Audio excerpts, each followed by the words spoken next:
नमस्कार साथियों, एक बार फिर से स्वागत है आप सबका प्रबोध क्लासेज के यूट्यूब चैनल में। साथियों, हम बात कर रहे थे हिंदी साहित्य इतिहास के बारे में। और हिंदी साहित्य इतिहास को हम पढ़ते पढ़ते आज हम थोड़ा सा और बचा अपना पार्ट वो कंप्लीट कर लेते हैं। इसके बाद हम कल से आदिकाल की शुरुआत करेंगे, क्योंकि अपने को बहुत दिन हो गए इस मैटर को पढ़ते हुए।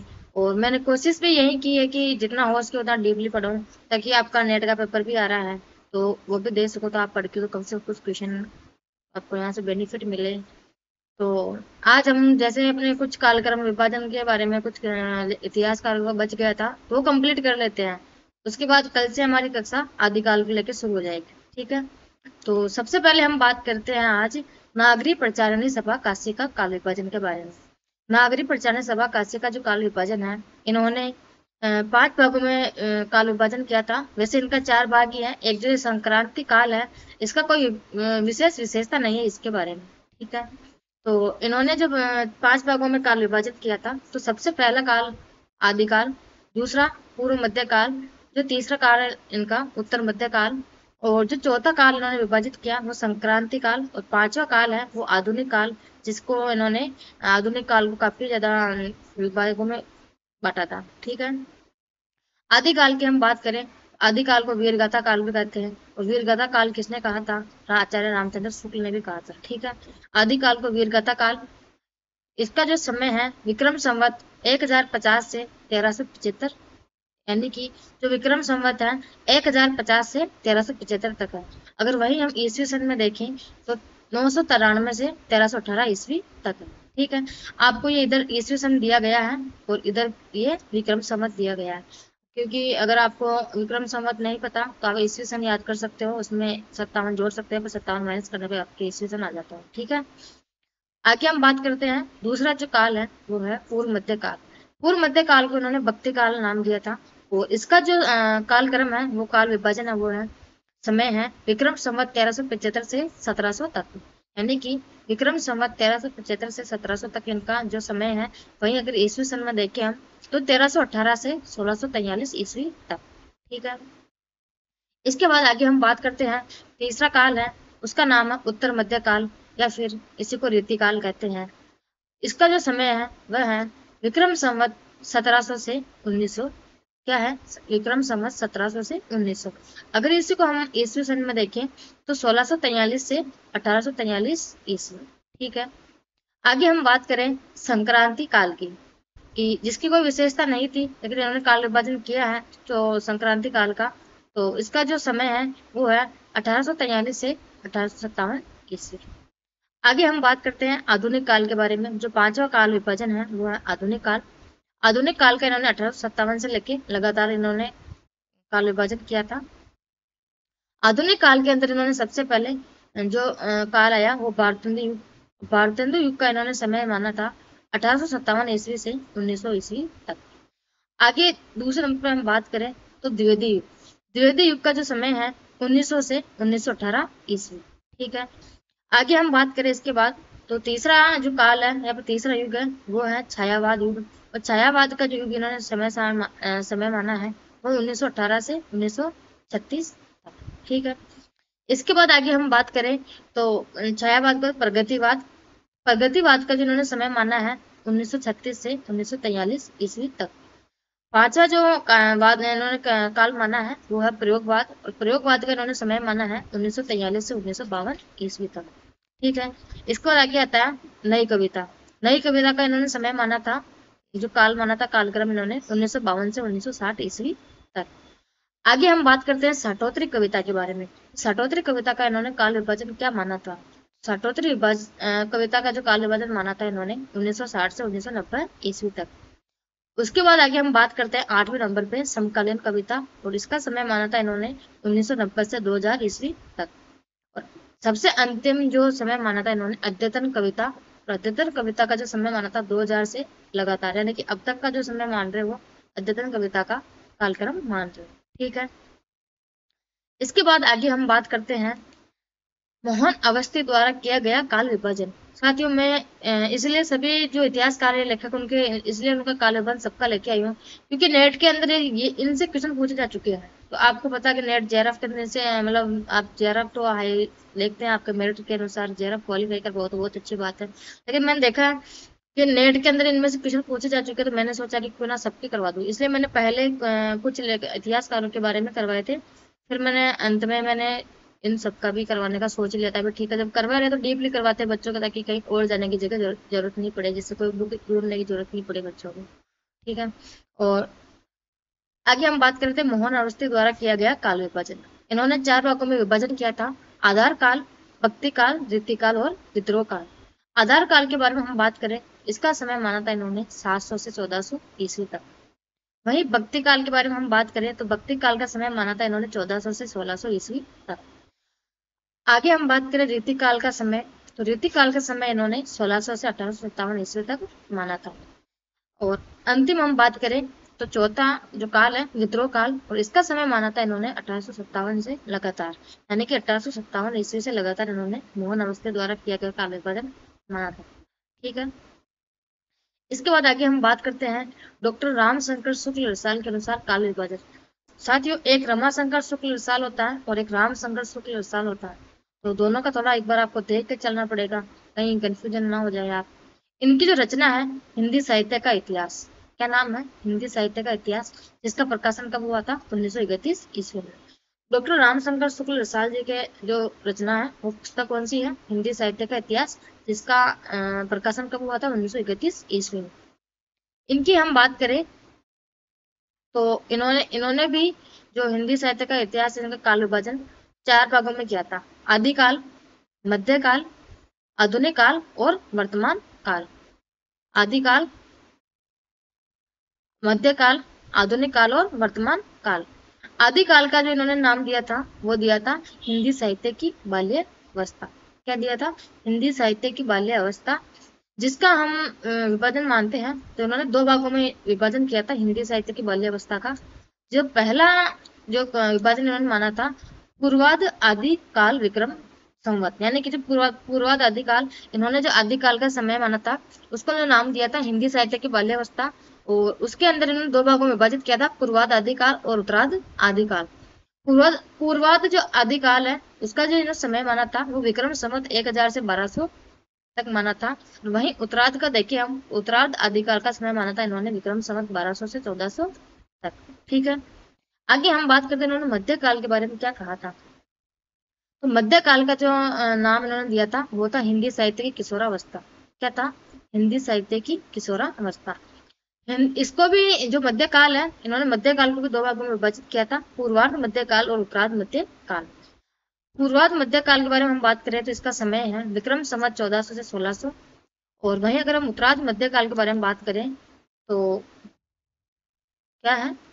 विक्रम संवत 1600 से 1800 तक। ठीक है। एक मिनट में स्पेस नहीं है, मैं स्पेस यहीं दे देती हूँ ताकि आपको बाद में पढ़ने में प्रॉब्लम नहीं हो। आपको प्रॉब्लम नहीं है पढ़ने में?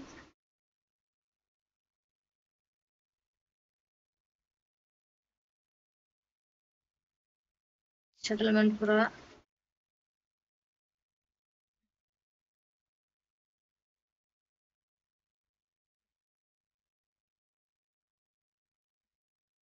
चलो कोई ना, बाद में देखते हैं इसको और। ठीक है। आधुनिक काल। आधुनिक काल के अंदर इन्होंने जो समय दिया वो माना था, वो माना था हिंदी साहित्य की युवा अवस्था, यानी कि आदिकाल को इन्होंने नाम दिया था हिंदी साहित्य की बाल्यावस्था, मध्यकाल को दिया था इन्होंने हिंदी साहित्य की किशोरावस्था, और आधुनिक काल को दिया था हिंदी साहित्य की युवा अवस्था। ठीक है। हिंदी साहित्य की युवा अवस्था, इसका इन्होंने जो काल विभाजन माना था या कालक्रम माना था वो विक्रम संवत 1800 से 1900 तक। ठीक है। आगे हम बात करें वर्तमान काल के बारे में। इन्होंने वर्तमान काल को कोई विशेष नाम नहीं दिया, और इनके कालक्रम के बारे में हम बात करें तो विक्रम संवत 1900 से लगातार। ठीक है। एक मिनट साथियों, मैं इसकी पीपीटी को वापस सेव कर देती हूँ। वो क्या कि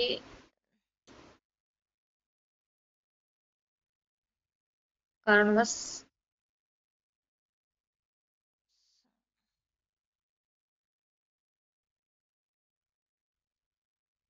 एक मिनट इसको वापस सही कर देती हूँ मैं।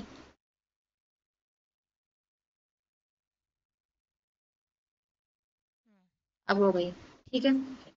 आगे हम बात करते हैं इसके बाद रामशंकर शुक्ल साल के बाद आचार्य विश्वनाथ प्रसाद मिश्र के अनुसार काल विभाजन।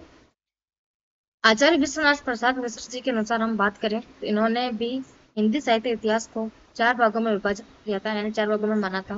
तो सबसे पहला भाग है वह है आदिकाल, दूसरा है पूर्व मध्य काल या भक्ति काल, जो तीसरा काल है वो उत्तर मध्य काल या श्रृंगार काल। इन्होंने श्रृंगार काल कहा है, देख लो आचार्य विश्वनाथ प्रसाद मिश्र जी ने। और आधुनिक काल को क्या कहा था? गद्य काल। ठीक है, इनके काल विभाजन के बारे में हम बात करें तो सबसे पहले इन्होंने आदिकाल का जो काल विभाजन माना विक्रम संवत 1000 से 1400, जो पूर्व मध्यकाल या भक्ति काल का काल विभाजन माना इन्होंने विक्रम संवत 1400 से 1700 तक, और उत्तर मध्यकाल या श्रृंगार काल का काल विभाजन इन्होंने माना था विक्रम संवत 1700 से 1900 तक।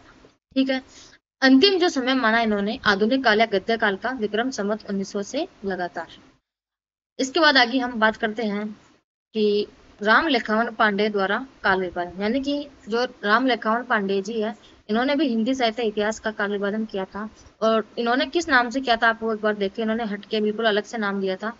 इन्होंने आदिकाल को संक्रमण काल कहा था, भक्ति काल को संयोजन काल कहा था, वहीं रीति काल को संवर्धन काल और आधुनिक काल को संचयन काल कहा था। ठीक है, हम संक्रमण काल के बारे में बात करते हैं। इन्होंने इसका जो समय काल माना था वो माना था 1000 से 1400 ईस्वी तक। आगे हम बात करें संयोजन काल के बारे में। संयोजन काल का इन्होंने जो कालक्रम माना था वो माना था 1401 से 1600 ईस्वी तक। आगे इसके बाद हम बात करें संवर्धन काल। संवर्धन काल का समय इन्होंने क्या माना था? तो माना था 1601 से 1800 ईस्वी तक। और संचयन काल के बारे में अंतिम हम बात करें तो 1801 से 1900 ईस्वी तक।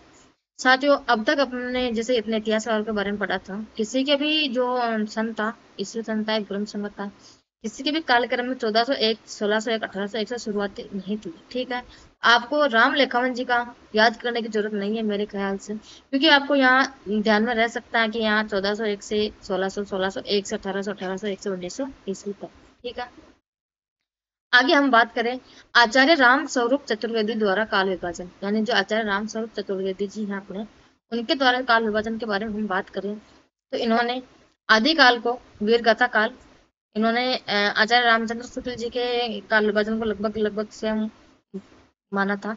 आदिकाल को वीरगाथा काल, मध्य काल को उन्होंने भक्ति काल कहा, उत्तर मध्य काल को उन्होंने रीति काल कहा, और आधुनिक काल को गद्य काल कहा था। ठीक है, आदिकाल के बारे में हम बात करें उन्होंने या फिर वीरगाथा काल का इन्होंने जो सन माना था वो माना था 1000 से 1350 ईस्वी पूर्व तक।